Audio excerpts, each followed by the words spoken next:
Hello दोस्तों, आपको अपना सरोजपथ क्लासेज में आप सभी को मेरे तरफ से स्वागत है। दोस्तों, आज हम लोग कक्षा 9th का रसायन शास्त्र, जिसको अंग्रेजी में बच्चों केमिस्ट्री भी कहते हैं, और केमिस्ट्री का हम लोग बच्चों यहां से सवाल आज करने वाले हैं बच्चों। और चैप्टर नंबर पहला से हम लोग आज सवाल ऑब्जेक्टिव, जितना भी ऑब्जेक्टिव है वो हम लोग करेंगे। पहला चैप्टर कक्षा 9th के जो केमिस्ट्री है चैप्टर, उसका नाम है बच्चों हमारे परिवेश के पदार्थ। क्या नाम है बच्चों? हमारे परिवेश के पदार्थ जो चैप्टर है, और इसे जितना भी सवाल होगा बच्चे आज हम लोग सब लोग करेंगे। तो चलिए आराम से आप शुरू से अंत तक बने रहिएगा। लगभग 50 ऑब्जेक्टिव सवाल हैं। अगर आप यहां से कर लेते हैं साथियों तो आपको परीक्षा में एक भी एग्जाम छूटने वाला नहीं है। तो चलिए लेट न करते हुए साथियों इसको हम लोग जल्दी जल्दी करने का प्रयास भी करेंगे, ठीक है? तो चलिए इसको हम लोग फटाफट करने का प्रयास भी करते हैं साथियों। तो चलिए पहला सवाल क्या है इसको देखिए। तो पहला सवाल है दोस्तों यहाँ पे कि निम्नलिखित में कौन पदार्थ नहीं है। कह रहा सवाल में कि निम्नलिखित में कौन पदार्थ नहीं बताना है। तो पहला जल, पहला ऑप्शन में जल। जल तो पदार्थ है साथी, है ना। वायु जो है ये क्या है? ये भी पदार्थ है। ऊष्मा क्या है साथियों? तो ऊष्मा जो होगा ये आपका पदार्थ नहीं है जी। ऊष्मा जो होगा ये आपका राइट आंसर होगा, ग नंबर सही ऑप्शन हो गया। और धूलकण भी क्या है? तो धूलकण भी एक पदार्थ ही होता है। तो ये भी ऑप्शन गलत, ये भी ऑप्शन गलत, ये भी ऑप्शन गलत। मेरा राइट आंसर कौन हो गया? ऊष्मा राइट आंसर। ऊष्मा पदार्थ नहीं है। अब हम लोग आगे बढ़ते हैं सवाल की ओर। चलिए इसको देखने का प्रयास कीजिए, आगे बढ़ते हैं। अब सवाल नंबर दूसरा क्या कहता है साथियों, इसको देखिए। सवाल नंबर दूसरा कहता है कि निम्नलिखित में कौन सा कथन गलत है। कौन सा कथन गलत है से बताना है साथियों। पहला ऑप्शन है क्या कि पदार्थ कणों का बना होता है, ये तो सही ऑप्शन है कि पदार्थ सच में कण का बना होता है। ख में है पदार्थ का कण अत्यंत सूक्ष्म होते, भी बात सही है, गलत नहीं है, सही बात है। ग में बोला कि पदार्थ के कण अनवरत गतिशील रहते, भी बात सही है। पदार्थ के कण गतिशील नहीं रहते हैं, यही घ ऑप्शन नंबर, कौन सा ऑप्शन नंबर जी? तो ऑप्शन नंबर घ मेरा राइट आंसर होगा साथियों। यानी कि पदार्थ के कण गतिशील नहीं रहते, यही बात क्या होगा साथियों? गलत हो गया। तो ऑप्शन नंबर घ मेरा राइट हो जाएगा, ठीक है। आगे बढ़ते हैं। तो चलिए आगे बढ़ने का हम लोग प्रयास भी करेंगे। देखिए आगे क्या कहता है इसको देखिए। तो तीसरा नंबर सवाल है साथियों, देखिए तीसरा नंबर कि कार्बन डाइऑक्साइड और गैस, कार्बन डाइऑक्साइड गैस को द्रवीभूत किया जाता है। पहला ऑप्शन क्या है साथियों? ताप बढ़ाकर। ख में है दाब घटाकर। ग में ताप घटाकर और दाब बढ़ाकर। घ में है इनमें से कोई नहीं। तो तीन का ऑप्शन जो होगा ये आपका होगा दोस्तों ग नंबर, यानी कि ताप घटाकर और दाब बढ़ाकर। ताप घटाकर और दाब बढ़ाकर किया जाता है किसको? तो कार्बन डाइऑक्साइड गैस को द्रवीभूत किया जाता है, द्रवीभूत किया जाता है। चलिए क्वेश्चन नंबर हम लोग 4 की ओर बढ़ते हैं यहां से साथियों। और क्वेश्चन नंबर 4 क्या कहता है इसको पढ़िए और जवाब देने का प्रयास भी कीजिएगा साथी। क्वेश्चन नंबर 4 क्या कहता है, पढ़िए। क्वेश्चन नंबर 4 कहता है कि वाष्पन का वेग निर्भर करता है, जो वाष्पन का वेग होता है साथियों किस पे निर्भर करता है? पहला है ऑप्शन ताप पर, ख पृष्ठीय क्षेत्रफल पर, ग में है द्रव की प्रकृति पर, और घ में इनमें से सभी। तो आपका दोस्तों घ नंबर ऑप्शन राइट होगा, सभी पर निर्भर करता है। वाष्पन का जो वेग होता है उस सभी पे निर्भर करता है, यानी कि इनमें से सभी ऑप्शन राइट हो जाएगा। अब हम लोग क्वेश्चन नंबर 5 की ओर देखिए। क्वेश्चन 5 क्या कहता है साथियों कि निम्नलिखित में अंतरा अणुक बल किसका जी? तो अंतरा अणुक बल सबसे मजबूत होता है। ये तो बहुत सिंपल सवाल है ना, कि अंतरा अणुक बल सबसे मजबूत किस में होता है? तो पहला ऑप्शन जल है, ख में है कार्बन डाइऑक्साइड, और ग में है सोडियम क्लोराइड, और घ में है इथर। तो 5 नंबर का उत्तर आपका बच्चों कौन सा हो जाएगा? सोडियम क्लोराइड राइट आंसर हो जाएगा। सोडियम क्लोराइड का जो अंतरा अणुक बल जो होता है वो सबसे मजबूत होता है जल, कार्बन डाइऑक्साइड और इथर के अपेक्षा। आपका ग नंबर ऑप्शन राइट हो जाएगा। अब हम लोग साथ यहां से क्वेश्चन नंबर 6 पढ़ते हैं। तो क्वेश्चन नंबर 6 क्या कहता है इसको देखिए। क्वेश्चन नंबर 6 कहता है कि किसी द्रव का वाष्प में परिवर्तन कहलाता है। अगर कोई द्रव है जी, अगर कोई द्रव का वाष्प में परिवर्तन होगा तो क्या कहलाएगा ये आपका बताना है। तो छठा का आपका कौन सा उत्तर सही होगा? आपका साथी वाष्पन राइट आंसर होगा। ये तो सिंपल परिभाषा है, वाष्पन कहलाएगा। क्या कहलाएगा दोस्तों? वाष्पन कहलाएगा। अगर किसी द्रव का वाष्प में परिवर्तन किया जाएगा तो क्या कहलाएगा? वाष्पन कहलाएगा। अब हम लोग दोस्तों यहां से क्वेश्चन नंबर 7 की ओर बढ़ते हैं। 7 क्या कहता है इसको देखिए। तो क्वेश्चन नंबर 7 कहता है दोस्तों कि निम्नलिखित में कौन उदहर्व पातन हो सकता है। उदहर्व पातन हो सकता है, पहला ऑप्शन कोयला है, घ में अमोनियम क्लोराइड है, घ में सोडियम क्लोराइड है और घ में चूना पत्थर है। तो कौन उदहर्व पातित हो सकता है? तो ये आपका साथियों 7 का आंसर जो होगा खा होगा, अमोनियम क्लोराइड। कौन होगा? अमोनियम क्लोराइड आपका राइट आंसर होगा यहाँ पे। अब हम लोग क्वेश्चन नंबर 8 की ओर बढ़ते हैं। 8 में क्या कहता है देखिए, 8 में कहता है कि किसी गैस का देखिए मैंने यहाँ पे काट दिया हूं साथियों, यहाँ पे क्वेश्चन गलत दिया था इसलिए मैंने काट दिया हूं, वहां द्रव लिख दिया हूं। क्या लिखा हूं? द्रव। तो कह रहा है कि किसी गैस का द्रव रूप में परिवर्तन कहलाता है। अगर कोई गैस है, गैस से अगर द्रव के रूप में परिवर्तन हो जाएगा तो क्या कहलाएगा? तो आपका इसका क्या ऑप्शन दिया है? पहला उदहर्व पातन है, ख में द्रवीभवन है, ग में संघनन है, घ में उत्सर्जन है। तो 8 नंबर सवाल का आपका यहां से संघनन ग राइट आंसर हो जाएगा। अगर कोई गैस द्रव के रूप में परिवर्तन होगा तो उसको क्या कहेंगे साथियों? संघनन कहा जाता है। क्या कहा जाता है? संघनन। आगे बढ़ते हैं क्वेश्चन नंबर 9 की ओर। तो क्वेश्चन नंबर देखिए 9 क्या कहता है, इसको हम लोग बनाने का प्रयास भी करेंगे। तो क्वेश्चन नंबर 9 कहता है साथियों कि किसी पदार्थ द्वारा अधिकृत स्थान कहलाता है। अगर कोई पदार्थ है और उसको द्वारा ज्यादा से ज्यादा स्थान घेरा जाएगा तो क्या कहलाएगा साथियों? ये तो बहुत सिंपल परिभाषा है। क में कहता है घनत्व, बिल्कुल गलत होगा, ये वाला गलत ऑप्शन है। ख में कह रहा है अंतरा अणु का स्थान, ये भी गलत हो जाएगा साथियों। ग में कह रहा है द्रव्यमान, ये भी गलत हो जाएगा। आपका दोस्तों यहां से 9 नंबर का घ राइट आंसर हो जाएगा। आयतन कहलाएगा। क्या कहलाएगा? आयतन कहलाता है। किसी पदार्थ द्वारा अधिक स्थान घेरना क्या कहलाएगा? अधिक से अधिक स्थान आयतन कहलाता है। तो देख लिए हम लोग क्वेश्चन नंबर 9 तक कर लिए साथियों। अब लोग क्वेश्चन नंबर 9 के बाद आगे बढ़ने का प्रयास करते हैं, ठीक है। हाँ, आगे बढ़ने का प्रयास करते हैं क्वेश्चन नंबर 9 के बाद। देखिए इसको किस तरीके से हम लोग करने वाले हैं, ठीक है। 9 हो गया, आगे बढ़िए 10 की सवाल। तो देखिए 10 नंबर सवाल आपको स्क्रीन पर आ गया होगा और यहां से हम लोग इसको बनाने का प्रयास भी करेंगे साथियों। तो चलिए क्वेश्चन नंबर 10 पढ़िए और इसको जवाब देने का आप लोग भी कमेंट में प्रयास कीजिए। क्वेश्चन नंबर 10 कहता है साथियों कि 50 डिग्री सेल्सियस का मान केल्विन स्केल में होता है। केल्विन स्केल में होता है। तो आपको एक बात याद रखना दोस्तों कि जब डिग्री सेल्सियस से केल्विन में बदलना होगा दोस्तों तो आपको 273 कितना 273 जोड़ देना है। क्या करना है? 273 जोड़ देना है। तो आपको 50 डिग्री सेल्सियस से अगर केल्विन में बदलना होगा तो 273 क्या करना है? जोड़ देना है ना। 273.15 होता है, इसे 1.5 होता है, लेकिन आपको इतना लेके चलना है लगभग में। तो देखिए 50 में अगर आप 273 जोड़ देते हैं साथियों तो कितना होगा? तो 3 7 5 12 2 और 1 3, यानी कि 323 होगा। 323 केल्विन, लेकिन सबके देखिए दशमलव के बाद 1.5 लगाया है, यानी कि कौन सा ऑप्शन हो जाएगा? तो 10 का ऑप्शन नंबर आपका क्या राइट हो जाएगा, यानी कि 323.15 केल्विन आपका राइट होगा। आपको डिग्री सेल्सियस से केल्विन में बदलना होगा तो 273 आपको क्या करना साथियों? तो डिग्री सेल्सियस से केल्विन में बदलने के लिए 273 आपको जोड़ देना होगा। क्या करना होगा? जोड़ देना होगा। आगे बढ़े, चलिए क्वेश्चन नंबर 11 की ओर बढ़ते हैं। क्वेश्चन नंबर 11 का कहता है, इसको पढ़ के जवाब दीजिए। क्वेश्चन नंबर 11 कहता है जी 11 नंबर कि गैस की भांति किसी ठोस पदार्थ को संपीड़ित नहीं किया जा सकता है, क्योंकि कारक क्योंकि। तो पहला ऑप्शन है कोई गैस की भांति किसी ठोस पदार्थ को संपीड़ित नहीं किया जाता। संपीड़ित के मतलब दबाना, ठीक है। क्या ऑप्शन में कहता है कि ठोस पदार्थ में अंतरा अणु का स्थान अत्यंत कम होता है। किसमें जी? तो ठोस पदार्थ में अंतरा अणु का स्थान अत्यंत कम होता है। तो 11 का तो मेरा ऑप्शन का ही राइट होने वाला है ना जी, क्योंकि जो ठोस पदार्थ होता है, कौन? ठोस पदार्थ में अंतरा अणु का स्थान जो होता है साथियों, अंतरा अणु का स्थान क्या होता है? बहुत कम, यानी कि ऑप्शन नंबर मेरा का ही राइट हो जाएगा। कौन ऑप्शन नंबर होगा? तो कैन वाला ऑप्शन नंबर मेरा राइट होने वाला है यहां से, क्योंकि ठोस पदार्थ में अंतरा अणु का स्थान बहुत कम होते हैं, वो दबते उबते नहीं है। चलिए क्वेश्चन नंबर 12 की ओर चलते हैं। तो क्वेश्चन 12 पढ़िए। कहता है कि निम्नलिखित कथनों में गलत कथन कौन सा है? गलत चुनना है, सही नहीं। गलत कथन कौन है वो आपको बताना है।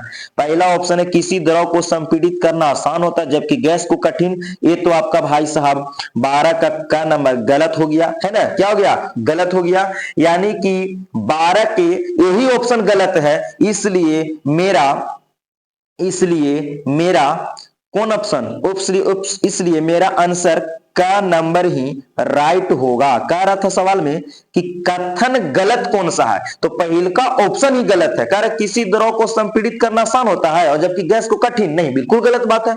गैस को संपीड़ित करना बहुत आसान होता है और जबकि द्रव को थोड़ा सा हार्ड होता है। किसके अपेक्षा, तो गैस की अपेक्षा। इसलिए ऑप्शन नंबर मेरा का राइट हो जाएगा। बाकी के सब ऑप्शन इसमें सही है, यही ऑप्शन गलत है। आगे बढ़िए क्वेश्चन नंबर 13 की ओर। 13 नंबर क्या कहता है, इसको पढ़िए और जवाब दीजिए। 13 नंबर सवाल कहता है कि जल 13 नंबर सवाल कहता है कि जल, पेट्रोल, अल्कोहल और ईथर के वाष्पन के वेग का सही क्रम क्या होगा। तो देखिए दोस्तों, यहां पे जल भी है, पेट्रोल भी है, अल्कोहल भी है और ईथर भी, चारों में आपको वाष्पन के वेग का सही क्रम बताना है। तो 13 नंबर में आपका जो आंसर होगा बच्चों, सबसे ज्यादा वाष्पन का वेग होता है, पहले ईथर का होगा, फिर पेट्रोल का होगा, फिर अल्कोहल का होगा, फिर इसके बाद सबसे लास्ट में जल का होगा।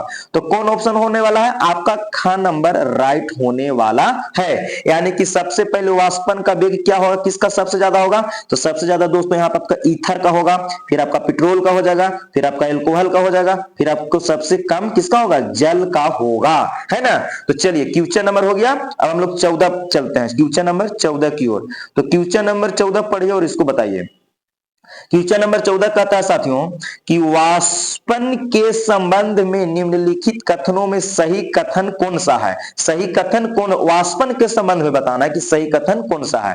तो पहला ऑप्शन क्या है, द्रव का ताप कम हो जाता है, अच्छा द्रव का ताप बढ़ जाता है, फिर द्रव का ताप अपरिवर्तित रहता है और इनमें से कोई नहीं। तो 14 नंबर के आंसर आपका साथी यहां से का नंबर राइट होगा। यानी कि वाष्पन के संबंध भी सही है कि द्रव का ताप जो होगा साथियों वो क्या हो जाता है, कम हो जाता है। आपका का नंबर ऑप्शन राइट होगा, है ना। जबकि जब वाष्पन के संबंध में कीजिएगा ना, तो द्रव का ताप क्या होता है साथियों, धीरे धीरे कम जाता है। बाकी द्रव का ताप बढ़ता नहीं है वाष्पन होने से। द्रव का ताप अपरिवर्तित भी गलत है और इनमें से कोई नहीं भी गलत है। आपका द्रव का ताप कम हो जाता है। क्वेश्चन नंबर हम 15 की ओर बढ़ते हैं फिर यहां से, ठीक है। 15 क्या कहता है, इसको पढ़िए। किसी ठोस पदार्थ के द्रवणांक और उसके द्रव रूप के हिमांक होते हैं। क्या ऑप्शन कह रहा है, क्वेश्चन की किसी ठोस पदार्थ के द्रवणांक और उसके द्रव रूप के हिमांक होते हैं, क्या होते हैं आपको बताना है। पहला ऑप्शन है कि भिन्न भिन्न, ख में कि एक ही होता है और ग में कि थोड़ा भिन्न और घ में कि सभी असत्य। तो देखिए 15 नंबर आपका जो सवाल है इसका उत्तर साथियों ख नंबर राइट होगा। यानी कि एक ही होते हैं, क्या होते हैं, एक ही होते हैं। किसी ठोस पदार्थ के, कोई भी ठोस पदार्थ के द्रवणांक और उसके द्रव रूप के जो हिमांक होते हैं वो लगभग एक ही के समान होते हैं। चलिए क्वेश्चन नंबर हम लोग अब यहां से 16 बनाते हैं। क्वेश्चन नंबर 16 क्या कहता है साथियों, इसको पढ़िए और जवाब दीजिए। क्वेश्चन नंबर 16 कहता है, क्वेश्चन नंबर 16 कहता है कि क्वथनांक पर किसी द्रव के 1 केजी को गैस में परिवर्तित होने पर जितनी ऊष्मा का अवशोषण होता है उसे कहते हैं, उसे क्या कहते हैं। ये तो सिंपल परिभाषा है साथियों। तो इसको हम लोग कहते हैं, क्या कहते हैं, द्रव वाष्पन की गुप्त ऊष्मा कहते हैं साथियों। क्या कहते हैं, द्रव वाष्पन की गुप्त ऊष्मा। कौन सा ऑप्शन में, ऑप्शन नंबर ग मेरा राइट हो जाएगा बच्चों। ऑप्शन नंबर ग मेरा राइट हो जाएगा 16 के, वाष्पन की गुप्त ऊष्मा कहते हैं, वाष्पन की गुप्त ऊष्मा। अब हम लोग यहां से क्वेश्चन नंबर 17 पढ़िए। कहता कि ठोस बर्फ के एक टुकड़े को, कोई एक ठोस बर्फ के एक टुकड़े को गर्म करने पर वह पिघलने लगता है और ताप, तो जब गर्म होकर पिघलने लगेगा तो उसका ताप क्या होगा। चलिए दोस्तों, तो क्वेश्चन नंबर हम लोग 17 पे थे कि ठोस बर्फ के एक टुकड़े को गर्म करने पर वह पिघलने लगता है और ताप, तो जब पिघलने लगेगा तो ताप क्या होगा।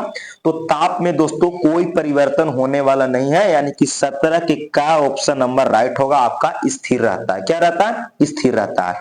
फिर हम लोग यहां से क्वेश्चन नंबर 18 की ओर बढ़ते हैं। क्या सवाल उसको पढ़िए। क्वेश्चन नंबर 18 कहता है कि किसी द्रव पर दाब बढ़ाने पर उसका क्वथनांक क्या होगा ये बताना है। पहला ऑप्शन है कम हो जाता है, ख में बढ़ जाता है, ग में अपरिवर्तित रहता है, इनमें से कोई नहीं। तो 18 नंबर सवाल का दोस्तों आपका ख नंबर ऑप्शन राइट हो जाएगा, यानी कि बढ़ जाता है। क्या होता है साथियों? बढ़ जाता है। किसी द्रव पर दाब बढ़ाने पर उसका क्वथनांक बढ़ जाएगा। क्वेश्चन नंबर हम लोग 19 पे आते हैं, और 19 क्या कहता है साथियों, इसको पढ़िए और जवाब देने का प्रयास भी आप लोग कीजिए धीरे धीरे, ठीक है। तो क्वेश्चन नंबर 19 कहता है दोस्तों, यहां से क्या कहता है 19, वह प्रक्रिया जिसमें दो या अधिक गैसें परस्पर घुल मिल जाती है, क्या होती है? घुल मिल जाती है, कहलाती है। तो क्या कहलाती है साथियों?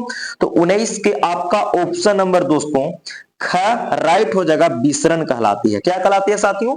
विसरण कहलाती है। क्या कहलाती है? विसरण। अब क्वेश्चन नंबर हम लोग 20 पे आइए। कहता है कि 293 के माने केल्विन ताप सेल्सियस स्केल में होगा। सेल्सियस स्केल में, सेल्सियस में बदलना साथों, केल्विन से क्या में बदलना है? सेल्सियस में। तो आपको याद रखना कि केल्विन से जब सेल्सियस में जाना है, केल्विन से किस में? सेल्सियस में बदलना है दोस्तों, तो आपको 273 क्या करना होगा? माइनस। देखिए जब केल्विन ताप से सेल्सियस में बदलना होगा तो 273 क्या करना है दोस्तों? माइनस कर लेना है। और जब सेल्सियस से केल्विन में जाएंगे तो 273 जोड़ लेना है। तो 293 में से कितना में से जी? बोलिए 293 में से 293 में से बच्चों आपको कितना घटाना है? तो 273 घटा लेना है। तो घटाइए, 0 9 में से 2 गया, 9 में से 7 गया, 2 20, और यानी 2 में से 2 गया 0, यानी कि 20 डिग्री। तो कौन सा ऑप्शन होगा? ऑप्शन नंबर आपका यहां से साथियों घ नंबर राइट हो जाएगा। कौन हो जाएगा जी? घ नंबर, कहना है घ नंबर आपका। देखिए 20 डिग्री सेल्सियस राइट हो जाएगा। केल्विन से सेल्सियस में बदलने के लिए आपको घटाना है 273। चलिए क्वेश्चन नंबर 21 पढ़िए। कहता है कि निम्नलिखित में किस विधि द्वारा कपूर को शुद्ध रूप में प्राप्त किया जा सकता है? किस विधि द्वारा साथियों? तो 21 नंबर के आपका घ राइट होगा दोस्तों, उदर्वपातन। क्या दोस्तों? उदर्वपातन। किस विधि द्वारा कपूर को शुद्ध रूप में प्राप्त किया जा सकता है? तो उदर्वपातन 21 के घ राइट आंसर है। अब हम लोग दोस्तों क्वेश्चन नंबर 22 की ओर आते हैं। 22 नंबर देखिए, क्या देखिए दोस्तों बहुत अच्छे सवाल मैंने आपको करवा रहा हूं। आपको केवल एक बार प्रयास करना है साथियों, और 1 से 2 बार देखने के बाद आपको एक भी सवाल परीक्षा में नहीं छूटेगा क्लास 9 के, ठीक है। तो क्वेश्चन 22 पढ़िए क्या कहता है। एलपीजी को रसोई बनाने के लिए, किसको? एलपीजी को रसोई बनाने के लिए किस रूप में इस्तेमाल किया जाता है? किस रूप में इस्तेमाल किया जाता है? पहला ऑप्शन है ठोस के रूप में, ख में है गैस के रूप में, और ग में संपीड़ित द्रव के रूप में, और घ में बोस्ट आइंस्टाइन कंडेंसेट के रूप में। तो आपको साथियों क्या होता है? एलपीजी तो द्रव के रूप में आता है, और जो संपीड़ित होता है वो सिलेंडर में भरा होता है ना जी। तो आपको दोस्तों यहां से 22 का ग नंबर कौन सा जी? तो 22 का दोस्तों यहां से 22 का यहां से ग नंबर कौन सा जी? तो ग नंबर राइट हो जाएगा साथियों, ठीक है। हाँ, आपका 22 का ग नंबर यहां से राइट हो जाएगा, संपीड़ित द्रव रूप में होता है, और इसी को हम लोग इस्तेमाल करते हैं रसोई यानी कि खाना बनाने एलपीजी का। अब क्वेश्चन नंबर 23 पढ़िए क्या कहता है। क्वेश्चन नंबर 23 कहता है साथियों कि अमोनिया गैस से भरे एक बोतल का मुंह खोल देने पर उसकी गंध कमरे के दूसरे कोने में बैठे एक छात्र द्वारा तुरंत महसूस जाती है। ऐसा किस प्रक्रिया के द्वारा? यानी कि अमोनिया गैस को अगर एक बोतल में से हम खोल के ढक्कन को हटा देते हैं तो गंध जो है उसे पूरे कमरे में फैलेगा, और एक लड़का है उसको गंध महसूस होगा। ये किस प्रक्रिया के द्वारा? पहला कहता श्वसन प्रक्रिया, बिल्कुल यहाँ पे गलत ऑप्शन है का नंबर। ख में कहता है कि व्यवसाय वर्त प्रक्रिया, ये भी गलत हो गया जी। और ग में कह रहा है विसरण प्रक्रिया। राइट आंसर आपको दोस्तों यहां से 23 का ग होने वाला है, विसरण प्रक्रिया के द्वारा। विसरण प्रक्रिया के द्वारा, परिसरण प्रक्रिया के द्वारा, ये भी आपका क्या होगा? गलत हो जाएगा दोस्तों। क्वेश्चन नंबर 24 पढ़िए और जवाब दीजिए। 24 क्या कहता है? चलिए 24 नंबर सवाल कहता है दोस्तों 24 नंबर कि किसी पदार्थ के इकाई आयतन का द्रव्यमान कहलाता है। तो क्या कहलाता है साथियों? तो आपको कहलाता है बच्चों घनत्व। क्या कहलाता है? घनत्व। याद रखना कि घनत्व किसी पदार्थ के इकाई आयतन का जो द्रव्यमान है, आयतन का द्रव्यमान क्या कहलाता है? घनत्व कहलाता है। क्वेश्चन नंबर 25 पढ़िए और जवाब दीजिए। 25 का तक निम्नलिखित में कौन तरल पदार्थ नहीं है? तरल कहने का मतलब कि द्रव में नहीं है। तो देखिए आपका ऑप्शन ईथर गलत हो गया। कौन तरल पदार्थ नहीं है, द्रव के रूप में नहीं है, तो कौन हो जाएगा? आपका ऑप्शन बालू राइट है जी। बालू तो ठोस के रूप में होता है, तरल के रूप में नहीं होता है। और आपका जल भी गलत हो गया, वायु भी गलत हो गया, है ना जी। तरल के रूप में बता रहा है कि तरल पदार्थ में नहीं होना चाहिए, ठोस के रूप में होना चाहिए। ठीक है। अब क्वेश्चन नंबर हम लोग साथियों 26 पढ़िए। कहता है कि शुष्क बर्फ है, तो शुष्क बर्फ कौन है? ठोस NH3, ठोस CO, ठोस CH3COOH और घ में ठोस CO2। आपका ऑप्शन दोस्तों घ राइट है। ठोस CO2 यानी कार्बन डाइऑक्साइड ठोस है जो शुष्क बर्फ के काम करता है साथियों। तो क्वेश्चन नंबर उम्मीद करते हैं कि 26 हम लोग यहाँ 26 तक कर लिए। क्वेश्चन नंबर हम लोग अब 27 की ओर बढ़ने का प्रयास करते हैं साथियों। चलिए आगे बढ़ते हैं। तो क्वेश्चन नंबर 27 क्या कहता है साथियों? इसको चलिए जवाब देने का आप लोग प्रयास कीजिएगा। मैं आपको बहुत अच्छे से यहां से करवा रहा हूं, आपको केवल देखते चलना है दोस्तों और समझते चलना है। ठीक है। तो चलिए क्वेश्चन नंबर हम लोग दोस्तों 27 का जवाब दीजिए। क्वेश्चन नंबर 27 का आता है साथियों, देखिए 27 का आता है कि निम्नलिखित में किस गुण के कारण गैस का आयतन दाब बढ़ाने पर घट जाता है? किस गुण के कारण किसी गैस का गैस का आयतन दाब बढ़ाने पर घट जाता है? पहला ऑप्शन है तरलता, ख में है प्रस्वेदन, ग में है संपीड्यता और घ में है आर्द्रता। तो 27 का दोस्तों आपका सही आंसर क्या होने वाला है? कमेंट कीजिए। आपको हो जाएगा ग यानी संपीड्यता। क्या होने वाला है? संपीड्यता राइट आंसर। ठीक है। संपीड्यता का मतलब दबाना। अब क्वेश्चन नंबर 28 पढ़िए। कहता है कि संघनन की प्रक्रिया में निम्नलिखित में कौन परिवर्तन होता है? क्या कहता है कि संघनन की प्रक्रिया में निम्नलिखित में कौन परिवर्तन होता? संघनन की प्रक्रिया में तो देखिए संघनन की प्रक्रिया में कौन परिवर्तन होगा? पहला द्रव से वाष्प, ख में है वाष्प से ठोस और ग में ठोस से द्रव और घ में है वाष्प से द्रव। तो देखिए 28 का आपका घ नंबर राइट आंसर होगा। वाष्प से द्रव में बदलेगा दोस्तों तो क्या होगा? संघनन की प्रक्रिया हो जाएगा। क्वेश्चन नंबर साथियों यहां से 29 पढ़िए। 29 बहुत अच्छा सवाल है साथियों, पढ़िए। कहता है कि गर्मी के मौसम में हम सूती कपड़े पहनना पसंद करते हैं, क्यों? गर्मी के दिनों में हम क्यों पसंद करते हैं? क्योंकि देखिए जो हमारे शरीर से पसीना निकलता है उसको सूती वस्त्र अवशोषित जल्द अवशोषित कर लेता है। जो गर्मी के दिनों में हमारे शरीर से पसीना निकलता है साथियों उसको जल्दी अवशोषित करता है कौन? तो सूती वस्त्र। तो कौन ऑप्शन होगा आपका यहां से? घ राइट आंसर होने वाला है। कौन? घ। यह पसीनों को अवशोषित कर शीघ्र वाष्पित कर देता है। वाष्पित माने उड़ा देता है पसीना को। कौन? तो सूती वस्त्र काम करता है। क्वेश्चन नंबर 30 पढ़िए। कहता है कि सामान्यतः पदार्थ की अवस्थाओं की अधिकतम संख्या होती है। देखिए मुख्य रूप से सामान्यतः लगा दिया इसके, यानी कि मुख्य रूप से दोस्तों आपको 30 नंबर के जो सवाल का आंसर होगा साथियों 3 गो होगा, यानी कि ठोस, द्रव, गैस पे ही चर्चा मुख्य रूप से माना गया है। ऐसे तो 5 गो हो गए हैं, प्लाज्मा भी है, बोस कंडेंसेंट भी है ना। लेकिन सामान्यतः पदार्थ की अवस्था अधिकतम संख्या कितना है भी? मेन रूप से 3 गो ही है। ठीक है। अब हम लोग क्वेश्चन नंबर यहां से 31 की ओर बढ़ते हैं और देखिए कि ये सवाल क्या कहता है साथियों। अगला तो क्वेश्चन नंबर 31 का आता है प्यारे बच्चों कि निम्नलिखित में किस पदार्थ का ऊर्ध्वपातन नहीं होता? ऊर्ध्वपातन नहीं होता है। तो देखिए क्या में है नौसादर का तो ऊर्ध्वपातन होता है जी। ये आपका ऑप्शन क्या हो गया? गलत हो गया। यानी कि तो का हमको सवाल पूछ रहा है ऊर्ध्वपातन नहीं होता है, से बताइए। तो ये आपका का नंबर क्या हो जाएगा? गलत। 31 का नंबर गलत। ख में कहता है कि आयोडीन का ख में कहता है आयोडीन का, तो 31 का ख नंबर भी क्या हो गया गलत, आयोडीन का भी नहीं होता है ना, आयोडीन का भी होता है। अच्छा जल का, देखिए जल का उदर्वपातन नहीं होता है, यानी कि 31 का बच्चों यहां से ग नंबर, 31 का ग नंबर राइट, यानी कि जल का उदर्वपातन नहीं होता है, ठीक है। और कपूर का तो कपूर का भी तो होता है, यानी कि भी ऑप्शन क्या हो गया गलत हो गया, जल का उदर्वपातन नहीं होता है बच्चों।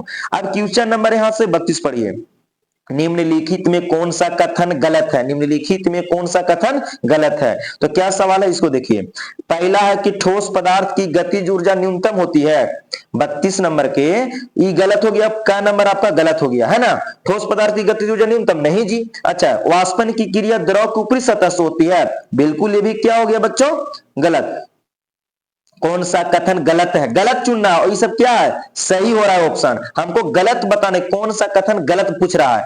अच्छा पदार्थ की द्रव अवस्था की तरलता सबसे अधिक होती है, यही दोस्तों आपको ग नंबर बच्चों, सॉरी कौन ग नंबर साथियों आपका यहां से ग नंबर साथियों यहां से आपका राइट होने वाला है साथियों, कौन नंबर ग नंबर। पदार्थ की द्रव अवस्था की तरलता सबसे अधिक होती है, नहीं जी, पदार्थ की द्रव अवस्था कैसे, सबसे ज्यादा तरलता तो गैस की हो जाएगी है कि नहीं, यानी कि आपको गलत बताना था, आपको ऑप्शन नंबर ग यहां से यही राइट होगा है ना, बाकी ई सब ऑप्शन क्या होने का गलत हो जाएगा।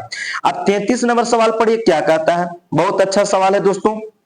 33 कहता है साथियों, 33 नंबर की निश्चित आकृति और निश्चित आयतन वाले पदार्थ को क्या कहलाती है, क्या कहलाती है, जिसका आकार निश्चित हो और आयतन भी निश्चित हो तो उसको बच्चों क्या कहेंगे ठोस, यानी कि ऑप्शन नंबर का राइट हो जाएगा। ठोस पदार्थ का आकार और आयतन दोनों निश्चित होती है, द्रव का आकार अनिश्चित लेकिन आयतन निश्चित होती है, गैस का आकार और आयतन दोनों अनिश्चित होती है, इसलिए मेरा क्या ऑप्शन राइट हो जाएगा।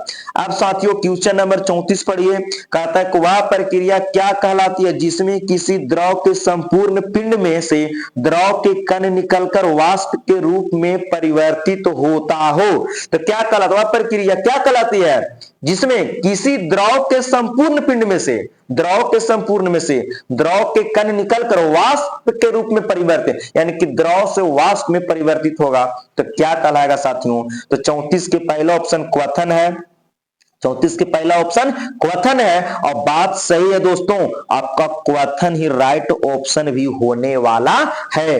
क्यों, क्योंकि द्रव के संपूर्ण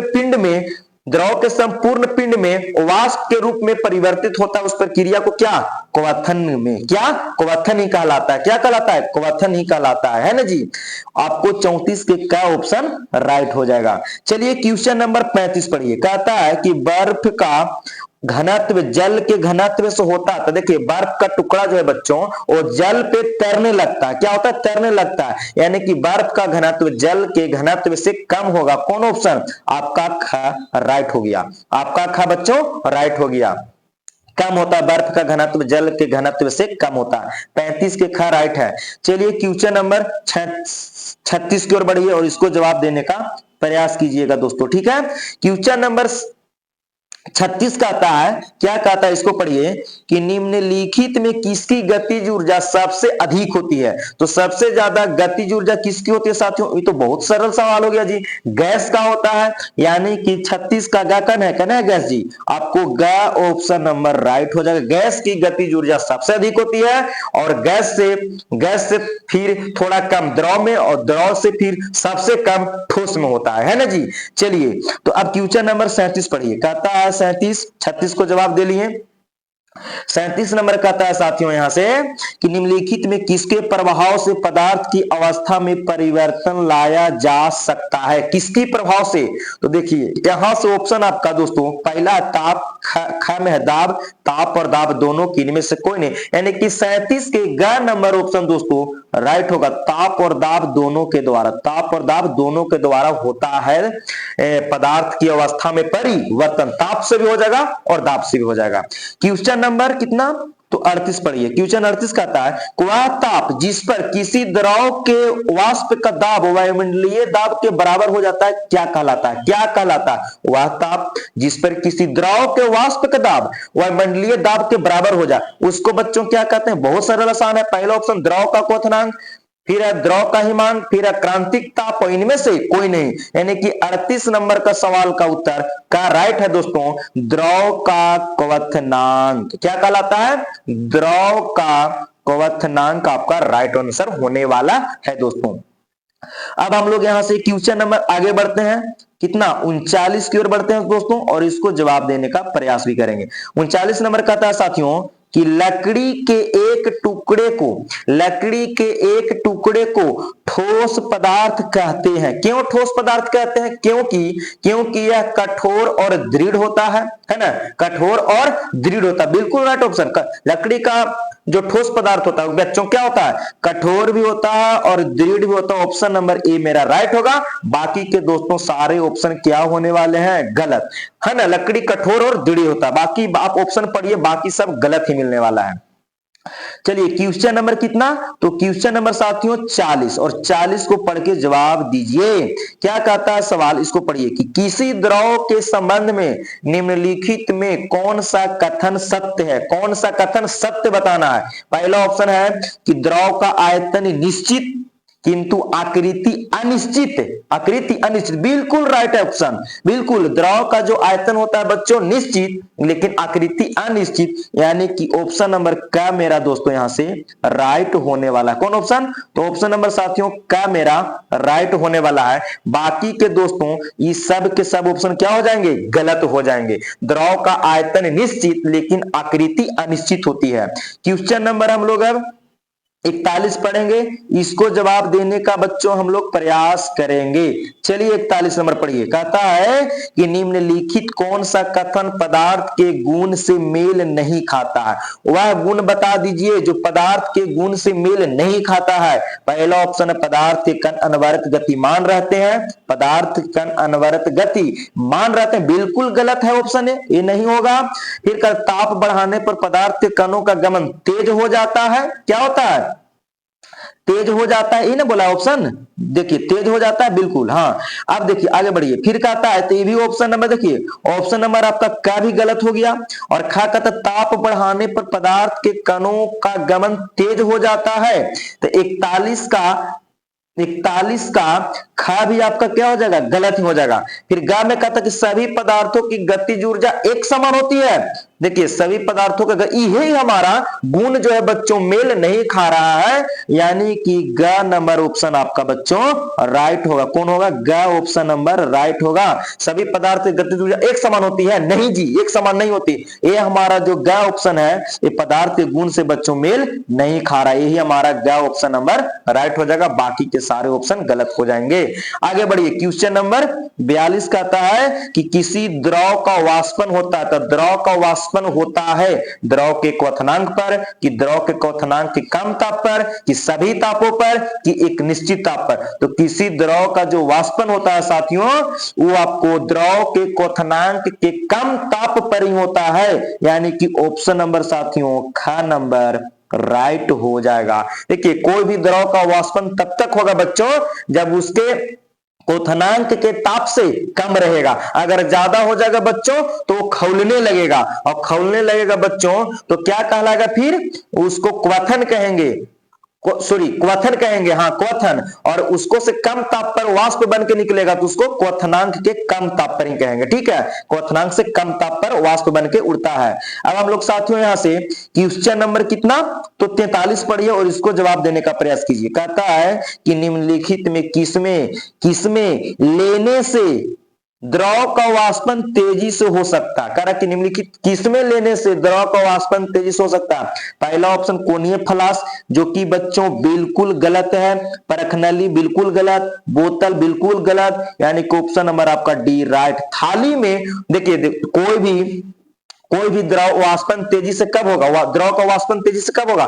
थाली का बड़ा ढक्कन होता है, मतलब थाली का फैलाव ज्यादा होता है बोतल और परखनली और कोनीय फ्लास्क की अपेक्षा, इसलिए थाली में तेजी से वाष्पन की क्रिया जल्दी ठंडा हो जाएगा कोई भी द्रव पदार्थ। ठीक है, अब साथियों हम लोग यहां से क्वेश्चन नंबर 43 तक कर लिए। अब क्वेश्चन नंबर आगे की ओर बढ़ते हैं। देखिए क्या कहता है क्वेश्चन नंबर 44। 5-7 सवाल और बचे हैं, इसको करने का बाद हम लोग फिर पूरा हो जाएगा। क्वेश्चन नंबर 44 कहता है साथियों कि 44 क्या कहता है कि पदार्थ की वह अवस्था क्या कहलाती है जिसमें पदार्थ की आकृति और आयतन दोनों अनिश्चित। सिंपल सवाल, गैस कहते हैं साथियों, क्या कहते हैं? गैस। गैस का आकार और आकृति दोनों अनिश्चित। 44 को ऑप्शन नंबर का राइट हो जाएगा। अब क्वेश्चन नंबर 45 पढ़िए। क्वेश्चन नंबर साथियों 45 पढ़िए और जवाब दीजिए। जलीय जीव जंतु तथा पौधे निम्नलिखित किन गैसों का उपयोग करके जीवित रहते हैं? देखिए, जलीय जीव जंतु और पौधे भी किन गैसों का उपयोग करके जीवित रहते हैं? पहला ऑप्शन है ऑक्सीजन, हाइड्रोजन, नाइट्रोजन, बिल्कुल गलत, पहला गलत हो गया। हाइड्रोजन, कार्बन डाइऑक्साइड, बिल्कुल गलत। ग में ऑक्सीजन और कार्बन डाइऑक्साइड, ये आपका ग नंबर दोस्तों राइट आंसर, ग नंबर राइट आंसर। और ग में तो ऐसे ही गलत हो जाएगा जी। देखिए, कोई भी जलीय जीव होगा तो ऑक्सीजन ही लेगा और पौधे लोग कार्बन डाइऑक्साइड ही ग्रहण करते हैं, तो ग नंबर आपका राइट हो जाएगा आंसर, ग नंबर राइट है। अब आगे बढ़े, चलिए क्वेश्चन नंबर 46 की ओर बढ़ते हैं साथियों, इसको जवाब दीजिए क्या है। 46 नंबर कहता है कि बर्तन के दीवार के प्रति इकाई क्षेत्रफल पर गैसों के कणों द्वारा आरोपित बल क्या कहलाता है? जिसको बच्चों हम लोग कह लेंगे बच्चों, गैस का क्या, गैस का दाब शायद होगा 46, है ना। गैस का दाब, हाँ गैस का दाब राइट आंसर होगा बच्चों। क्या कहेंगे, बोलिए क्या कहेंगे साथियों? तो गैस का दाब, क्या कहेंगे? गैस का दाब। देखिए, बर्तन के दीवार के प्रति, बर्तन में कोई भी पदार्थ है, द्रव हो या गैस जो भी हो, वो बर्तन के दीवार के ऊपर क्षेत्रफल पर क्या गैस के द्वारा आरोपित बल लगाता है। बल मतलब कि दाब लगाएगा, तो उसको हम लोग गैस का क्या कहेंगे साथियों? गैस का दाब कहेंगे। बाकी के सारे ऑप्शन गलत हो जाएंगे, यानी कि गैस का दाब कहलाता है। ठीक है, क्वेश्चन नंबर 47 पढ़िए। प्लाज्मा अवस्था में पदार्थ निम्नलिखित किस रूप में रहता है? तो प्लाज्मा अवस्था में पदार्थ जो होता है बच्चों, वो आयनीकृत गैस के रूप में, कौन ऑप्शन? ऑप्शन नंबर का राइट हो जाएगा, आयनीकृत गैस के रूप में रहते हैं। प्लाज्मा अवस्था में क्या रहते हैं? तो आयनीकृत गैस के रूप में। का नंबर ऑप्शन आपका राइट हो जाएगा, राइट हो जाएगा। क्वेश्चन नंबर 48 पढ़िए। निम्नलिखित में किस ताप पर जल द्रव अवस्था में रहता है? तो देखिए, नॉर्मल तापमान होना चाहिए बच्चों, तो नॉर्मल तापमान किसमें है?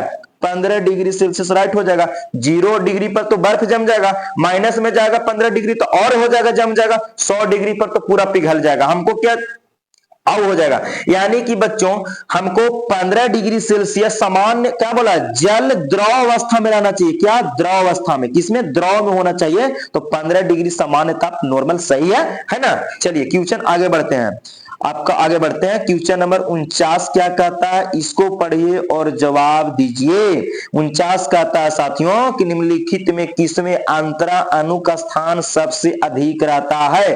कारक निम्नलिखित में किसमें अंतरा अणु का स्थान, अंतरा अणु का स्थान कहने का मतलब बच्चों कि किसमें सबसे ज्यादा स्थान खाली होता है? तो बोलिए, पेट्रोल है पहला ऑप्शन, ख में जल है, ग में सिलिका है और घ में नाइट्रोजन। देखिए, नाइट्रोजन एक गैस है और गैस में सबसे ज्यादा अंतरा अणुक स्थान खाली होते हैं, तो आपको घ नंबर राइट हो जाएगा, क्योंकि गैस है, नाइट्रोजन एक क्या है? गैस है।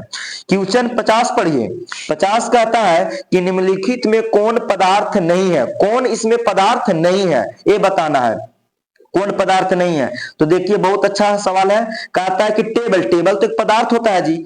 बादाम भी एक पदार्थ है। ताप, ताप आपका राइट हो जाएगा जी। देखिए, ताप आपका क्या होगा साथियों? ताप आपका राइट ऑप्शन, यानी कि ये पदार्थ नहीं है, ताप किसी के द्वारा लिया जाता है, पदार्थ नहीं है। आपका ओजोन भी क्या हो जाएगा? गलत। आपका ओजोन भी क्या होगा साथियों? गलत ऑप्शन। आपका ताप सही होगा, ये पदार्थ नहीं है। देखिए, ऊष्मा भी पदार्थ नहीं है और ताप भी पदार्थ नहीं है। क्वेश्चन नंबर 51 पढ़िए। एक तैराक, तैराक माने कि तैरने वाला, तालाब में जल को चीरकर आगे बढ़ता है और पदार्थ के किस गुण के कारण वह ऐसा कर पाता है?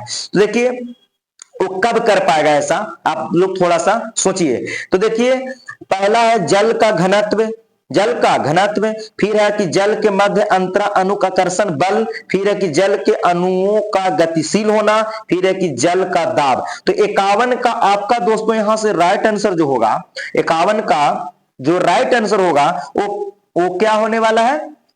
तो 51 का राइट आंसर ख होगा। यानी कि साथियों जल के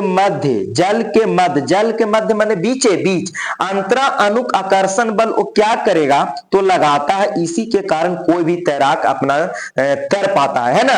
हाँ, जब अंतरा अणुक आकर्षण बल बीच में लगाता है तब। ठीक है, इसलिए आपका ख राइट होगा। अब क्वेश्चन नंबर कितना, तो 52 पढ़िए। 52 कहता है कि एक परख नली में थोड़ा जल लेकर उसमें अल्प मात्रा में चीनी मिला देने पर भी जल की ऊपरी स्तर अपरिवर्तित रह जाती है। इसका कारण क्या है? जब कोई एक परख नली में जल ले लीजिए और जल में उसमें थोड़ा सा अल्प मात्रा में थोड़ा मात्रा में चीनी मिला देंगे और उसमें कोई परिवर्तन नहीं यानी कि अपरिवर्तित रहेगा, तो क्या इसका कारण क्या है? पहला ऑप्शन है कि जल अणुओं के मध्य अंतरा अणुक स्थान, अच्छा, फिर जल का घनत्व, फिर जल का दाब, कि जल का आयतन। देखिए बच्चों 52 का बच्चा आपका यहां से का नंबर ऑप्शन राइट होगा। यानी कि जल के अणुओं के मध्य क्या होता है बच्चों, खाली, तो अंतरा अणु का स्थान खाली होता है। इसी कारण चीनी जो है पानी में समा जाता है, द्रव में समा जाता है बच्चों। देखिए साथियों यहां से हम लोग आज 52 सवाल टोटल यानी कि केमिस्ट्री का निचोड़ ऑब्जेक्टिव जो पहला चैप्टर से था बच्चों मैं आपको करवा दिया। अब आपको बताना है कि कैसा लगा ऑब्जेक्टिव। 50 से 52 किए। आपको अब वीडियो अच्छा लगा कमेंट जरूर कीजिएगा। अच्छा लगा दोस्तों तो चैनल को सब्सक्राइब करना ना भूलें। सब्सक्राइब करके जाइए और इसी तरीका से वीडियो देखने के लिए आपको इसी चैनल पे मैथ, साइंस, एसएसटी सारे का मैं अब धीरे धीरे यहां से अपलोड करते रहूंगा। आप लोग को देखते चलना बच्चों। फिर मैं आपको नेक्स्ट वीडियो मिलूंगा, तब तक देखने के लिए बच्चों थैंक यू, जय हिंद।